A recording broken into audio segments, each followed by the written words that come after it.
आज कैबिनेट की बैठक में महाराष्ट्र में जो बाढ़ की परिस्थिति तैयार हुई है, इसके ऊपर विस्तार से चर्चा हुई। कुल मिलाकर अभी तक 975 मिलीमीटर की बारिश हुई है, जो एवरेज के 102%, सरासरी के 102% इतनी ये बारिश है। विशेष रूप से धाराशिव, अहिल्यानगर, जलगांव, सोलापुर, बीड़, परभणी, इसमें पिछले कुछ दिनों में बहुत ज्यादा बारिश हुई है। धाराशिव में एनडीआरएफ की मदद से हेलीकॉप्टर से लोगों को बाहर निकाला गया है। कई लोगों को अलग अलग जगह पर उनके लिए रहने की व्यवस्था, खाने की व्यवस्था ही सरकार की ओर से की गई है। करीब एनडीआरएफ और एसडीआरएफ के 17 डिवीजन इसके रेस्क्यू ऑपरेशन में काम कर रहे हैं।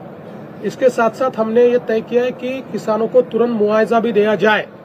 उस दृष्टि से लगातार जो हम लोग रिपोर्ट आते हैं, उस रिपोर्ट के ऊपर हम लोग उनके लिए जो हमारे स्टैंडिंग ऑर्डर्स है उसके अनुसार पैसा रिलीज कर रहे हैं। अभी तक राज्य सरकार ने 2215 करोड़ रुपए के जीआर निकाले, ऑर्डर्स निकाले, जिससे 31,64,000 किसानों को फायदा होगा। इनमें से 1829 करोड़ रुपए वितरित भी किया गया है, बचा हुआ भी 1-2 दिन में वितरित करेंगे। अगले 10 दिनों में किसानों के खातों में ये पैसा जाएगा। साथ साथ ये काम रुका नहीं है, जहां पर अभी भी बारिश हो रही है वहां के रिपोर्ट्स तैयार करना ये चल रहा है, तो साइमल्टेनियस काम चल रहा है। ये काम कहीं पर भी रुका नहीं है। अगर एक तालुका का भी रिपोर्ट आता है तो उस एक तालुके को भी हम लोग मदद दे रहे हैं। हमने कहीं पर भी उसमें रुकने का काम नहीं किया है। अभी हमारे सारे जो मंत्री है ये कल वापस एक बार ये बाढ़ पीड़ित इलाके में जाएंगे। मैं स्वयं भी जाने वाला हूं, हमारे उप मुख्यमंत्री महोदय भी जाने वाले हैं, और हम लोग जितनी ज्यादा से ज्यादा मदद इसमें कर सकते हो करने की कोशिश कर रहे हैं। सेंटर से किसी तरह की मदद, सर सेंटर से वेट ड्रॉट घोषित करने को लेकर अपोजिशन लगातार मांगता है। 50,000। देखिए, जिस प्रकार की कार्रवाई इस प्रकार की परिस्थिति में की जाती है, हिस्टोरिकली इस प्रकार की परिस्थितियों में जो निर्णय लिए गए वो सारे निर्णय हम ले रहे हैं, और उससे आगे बढ़कर भी हम निर्णय लेंगे। सर लगातार एनडीआरएफ के जो नॉर्म्स होते हैं उसके तहत एक बड़ा निधि जो होता है केंद्र के पास होता है, वो मदद सरकार की वो ली जाती है। देखिए, अभी केंद्र की सरकार ने एक बहुत अच्छी व्यवस्था की है। एनडीआरएफ के कुछ पैसे, रिलीफ के पैसे, ये हमको एडवांस में मिलते हैं, और उससे ज्यादा भी हमारा खर्चा होता है तो वो खर्चा करके हम केंद्र सरकार को रिपोर्ट भेजते हैं। उस रिपोर्ट के आधार पर केंद्र सरकार हमको वो पैसा देती है। इसलिए हम लोग जो एनडीआरएफ में हमारे पास, उन्होंने डिजास्टर मैनेजमेंट में पैसा दिया हुआ है इस प्रकार की आपदा के लिए, उसको भी हम इस्तेमाल करेंगे। उससे ज्यादा पैसा लगने वाला है वो हम राज्य सरकार की ओर से खर्चा करेंगे। उसमें से जो एडमिसिबल है वो केंद्र सरकार की ओर से मिलेगा, जो एडमिसिबल नहीं है वो राज्य सरकार देगी। सर अभी तक कितने लोगों की मौत, अभी तक कितने लोगों की मौत हो गई है और कितने लोगों को शिफ्ट किया गया है? 8 लोगों की मौत हुई है, 10 लोग घायल हैं। हेलीकॉप्टर से रेस्क्यू ऑपरेशन चल रहा है, और अधिक हेलीकॉप्टर मिल सकते हैं क्या, ऐसा मुझे हमारे जो आपत्ति व्यवस्थापन मंत्री है गिरीश महाजन जी, वो स्पॉट पर है, उनका मुझे कॉल आया था। मैंने अभी जो यहाँ के कमांडिंग ऑफिसर है उनसे बातचीत की है, और उनको निवेदन किया है कि कहीं और से भी आप पुल कर सकते हो तो आप कीजिए।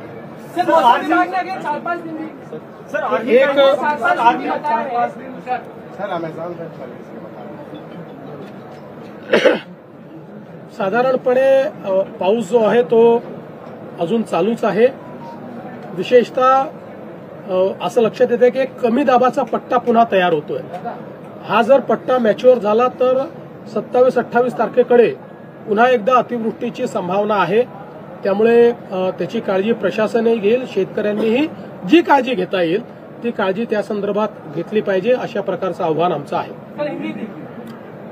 अभी बारिश लगातार चल रही है, एक लो प्रेशर बेल्ट भी तैयार हो रहा है। अगर ये मैच्योर होता है तो 27-28 के दरमियान वापस बड़े पैमाने पर बारिश हो सकती है, ऐसा अंदाजा है। तो हम लोग प्रशासन की दृष्टि से भी तैयार रहेंगे, और नागरिकों को और किसानों को भी हम अपील करते हैं कि उन्होंने भी जो उनकी तरफ से हो सकते हैं वो एहतियात बरतण्याची। राज्यामध्ये गेले काही दिवस मोठ्या प्रमाणात अतिवृष्टी चाललेली आहे। साधारणपणे आतापर्यंत 975.5 मिलीमीटर एवढा पाऊस पडलेला आहे, जो सरासरीच्या 102% इतका आहे। काही भागामध्ये पूर परिस्थितीमुळे लोक अडकलेले आहेत। बीडमध्ये रेस्क्यू ऑपरेशन आपण चालवलं आहे, धाराशिवमध्ये रेस्क्यू ऑपरेशन चालवलेलं आहे। धाराशिवला आता 27 लोकांना हेलिकॉप्टरच्या मदतीने एनडीआरएफने बाहेर काढलंय। 200 लोकांना अजून वेगवेगळ्या ठिकाणी सुरक्षित ठिकाणी हलवलेलं आहे। आमचे आपत्ती व्यवस्थापन मंत्री गिरीश महाजन त्या ठिकाणी आहेत।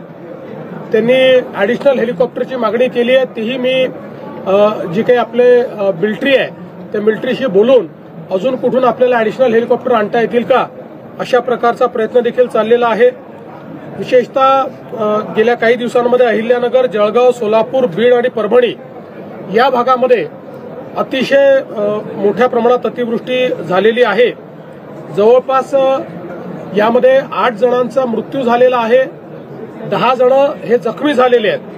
आता एनडीआरएफ आणि एसडीआरएफच्या 17 तुकड्या या सगळ्या भागामध्ये त्या ठिकाणी काम करतायत। आपल्याला कल्पना आहे की मागच्या काळातच आपण शेतकऱ्यांचं जे नुकसान झालं त्याचे पंचनामे करण्याचे आदेश आपण दिले होते आणि यावेळी आपण एकत्रित पंचनामे येऊन त्याला एकत्रित मदत करण्याच्या ऐवजी जसे पंचनामे येत आहेत तसं आपण मदत त्या ठिकाणी करतो। त्यामुळे आतापर्यंत आपण 31,64,000 शेतकऱ्यांना 2,215 कोटी रुपयाची मदत करण्याचे GR काढलेले आहेत। यातले जवळपास आता 1,829 कोटी रुपये जिल्ह्यांमध्ये जमाई झालेले आहेत आणि ते पुढच्या 8 ते 10 दिवसामध्ये म्हणजे सुरुवात तर खात्यामध्ये जमा करायला केलीच आहे, पण पूर्ण जमा व्हायला त्याला तेवढा वेळ लागतो। पुढच्या 8 ते 10 दिवसामध्ये हे पैसे जे आहेत ते त्या ठिकाणी आम्ही जमा करणार आहोत। त्यामुळे जवळपास हे 2,215 कोटी रुपये हे तर जमा होतीलच, पण यासोबत अद्यापही हे काम थांबलेलं नाहीये, कारण नवनवीन ठिकाणी पाऊस पडतोय, त्या ठिकाणचे पंचनामे करणे आणि त्या ठिकाणी मदत करणे हे आता ऑनगोईंग काम राहणार आहे। त्यामुळे एखाद्या जिल्ह्यामध्ये आता आपल्याला जरी कमी पैशाची मदत दिसत असली तरी तिथलं काम चाललेलं आहे, ते काम काही थांबवलेलं नाहीये। आता जर एका तालुक्याचे रिपोर्ट आले तर एका तालुक्याला मदत करून टाकायची अशा प्रकारचं धोरण आम्ही ठेवलं आहे, जेणेकरून ही तातडीची मदत जी आहे ही शेतकऱ्यांना मिळाली पाहिजे। यासोबत मृत्यू असेल किंवा दुर्दैवी घटना असतील त्याला मदत करण्याच्या संदर्भातले अधिकार हे जिल्हाधिकाऱ्यांच्या स्तरावर दिलेले आहेत। जनावरांचं जे नुकसान आहे त्या संदर्भातले अधिकारही आपण लोकल स्तरावर दिले आहेत। पुरामुळे जे काही घरांची हानी होते त्याचे अधिकार हे लोकल स्तरावर जिल्हाधिकाऱ्यांना आपण दिलेले आहेत आणि त्यांना उणे पद्धतीने देखील त्याचा विड्रॉल करता येईल अशा प्रकारची व्यवस्था आपण उभी केलेली आहे, जेणेकरून पैशाची त्या ठिकाणी कुठली कमतरता पडणार नाही। आज मंत्रिमंडळामध्ये याचा एक सविस्तर आढावा घेण्यात आलेला आहे। कुठल्या जिल्ह्यामध्ये काय परिस्थिती आहे याचा संपूर्ण आढावा आम्ही सगळ्यांनी घेतलेला आहे। उद्या पालकमंत्र्यांना किंवा सगळ्या मंत्र्यांना या पूरग्रस्त भागामध्ये त्या ठिकाणी आपण सांगितलेलं आहे की त्यांनी भेटी दिल्या पाहिजेत। मी स्वतः देखील काही भागांमध्ये उद्या जाणार आहे। फक्त आमचा प्रयत्न हा असेल की जिथे मोठ्या प्रमाणात मदत कार्य चाललंय त्या मदत कार्यावर कुठला ताण येऊ नये अशा प्रकारचा आमचा प्रयत्न असेल तर त्याला उलट पूरक मदत काय करता येईल अशा दृष्टीने हे दौरे आमचे असतील आणि एक परिस्थिती समजून घेऊन त्यात अजून अधिक मदत आपल्याला काय करता येईल, जेणेकरून आज जो आमचा शेतकरी उद्ध्वस्त होतोय त्या उद्ध्वस्त होणाऱ्या शेतकऱ्याला आपल्याला कशा पद्धतीनं अधिकचा दिलासा देता येईल याचाही प्रयत्न राज्य सरकारच्या वतीनं केला जाईल। सर, ओला दुष्काळ जाहीर करावा अशी विरोधक मागणी करतात। ओला दुष्काळ संदर्भात काही प्रोसेस विरोध का? ओला दुष्काळ संदर्भात असं आहे की ओला दुष्काळ काय, या ठिकाणी जे काही नुकसान झालेलं आहे त्याकरता जेवढ्या पद्धतीची मदत आपल्या नियमांमध्ये आहे ती सगळी मदत आम्ही त्या ठिकाणी देऊ. सर, जमीन गडबडून निघालेली आहे, त्यामुळे काल सुरेश दस यांनी एक विशेष मागणी केली होती की रोयोच्या माध्यमातून सुद्धा शेतकऱ्यांना कशा प्रकारे दिलासा दिला जाऊ शकतो आणि वेगळ्या प्रकारे या मदतीमध्ये काही ऍडिशनल तुम्ही तरतूद करणार. खरडून गेलेल्या जमिनीकरता ऑलरेडी आपला GR आहे, त्याच्यामध्ये आपल्याला मदत करता येते आणि आपण नरेगाच्या थ्रू देखील ती मदत करतो. मला जे सुरेश दसांनी पत्र दिलेलं आहे त्यात त्याचे नॉर्म्स रिवाईज करावे अशी मागणी त्यांनी केलेली आहे. शासन त्याच्यावर सकारात्मक विचार करत आहे. केंद्राकडे मदतीचा प्रस्ताव पाठवला गेला आहे, केंद्राकडून काय मदत अपेक्षित आहे? बघा, केंद्राची मदत याला वेळ लागतो, कारण सगळं असेसमेंट करून एकच प्रस्ताव हा केंद्राकडे जातो आणि त्यानंतर केंद्र त्या संदर्भात मदत करतो. पण आपल्याला माहिती आहे की NDRFच्या अंतर्गत केंद्र सरकारने आपल्याला ऍडव्हान्समध्ये पैसे दिलेले असतात, त्यामुळे ते पैसे आपण खर्च करतो आणि आपले पैसे गरज पडली तर आपण त्या ठिकाणी जे काही पैसे लागतील ते देतो आणि त्यानंतर नियमाने केंद्र सरकार आपल्याला मदत करत असते.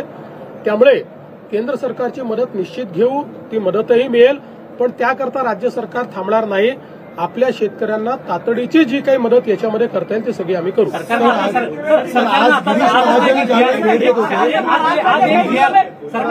GR बाहेर काढलेला आहे, त्यामध्ये 1339 कोटी रुपये जून, जुलै, ऑगस्ट या 3 महिन्यासाठी म्हटलेलं आहे. तुम्ही म्हटलं की 2215 कोटी रुपये काय नेमकं असं आहे. मी पुन्हा सांगतो, सातत्याने आम्ही GR काढतो आहोत. एक सिंगल GR नाही आहे, वेगवेगळे GR निघालेले आहेत. या सगळ्या GRची आतापर्यंत आम्ही रिलीज केलेले जे पैसे आहेत ते 2215 कोटी रुपये आहेत. 2215 कोटी 31,64,000 शेतकऱ्यांकरता. यातले जे खालपर्यंत पोहोचलेले आहेत ते 1829 कोटी पोहोचले आहेत, उरलेले 1-2 दिवसात पोहोचतील. याचं वाटप सुरू झाल्यानंतरही त्याला पूर्ण होण्याकरता 10 ते 12 दिवस लागतात. सर, आज गिरीश महाजन काही ठिकाणी अशी परिस्थिती दिसली की पोचता येणं शक्य नाही आहे त्या ठिकाणी अद्यापही. अशा ठिकाणी तातडीची म्हणजे पुनर्वसन तर आहेच, मात्र तातडीची मदतही त्या ठिकाणी आपण करतो आहोत. जसं मी सांगितलं, काही ठिकाणी लोकांचं स्थलांतरण केलेलं आहे. ज्यांचं स्थलांतरण केलं आहे त्यांच्या पिण्याच्या पाण्याची, जेवणाची व्यवस्था आपण केली आहे, राहण्याची व्यवस्था आपण केलेली आहे. जोपर्यंत त्यांच्या भागातलं पाणी कमी होत नाही आणि त्या ठिकाणी सफाई होत नाही तोपर्यंत त्यांची सगळी व्यवस्था सरकारच्या वतीनं केली जाईल.